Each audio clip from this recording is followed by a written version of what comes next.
తీసుకుంటారు toll gate దగ్గర cash తీసుకొని మనల్ని అయితే పంపిస్తారనమాట. 300 రూపీస్ అయితే క్యాష్ తీసుకుంటారు. ఇప్పుడు నుంచి లెఫ్ట్కి వెళ్ళిపోవాలా, పర్వాను స్ట్రైట్ వెళ్తే షిమ్లా. చూడండి ఘాట్ సెక్షన్ ఎట్లున్నాయో, బండ్లు ఎక్కలా చెప్తున్నాయి. ఇక్కడ అన్ని టాటా బండ్లే యూజ్ చేస్తారు ఘాట్ సెక్షన్లలో. ఢిల్లీ పోవాలంటే మనం పర్వానో వెళ్ళాలి కాబట్టి ఇక్కడ నుంచి లెఫ్ట్ ఎక్కాలి. కొండ బండి బండి ఒకటి ఇక్కడ నుంచి పైకి ఎక్కాలి గురు. గేరు మార్చి అందర BMW పోతాయి.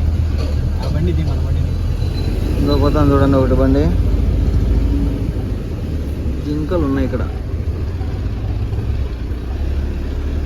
ఇక్కడ నుంచి లెఫ్ట్కి వెళ్ళాలి, స్ట్రైట్ వెళ్తే షిమ్లా.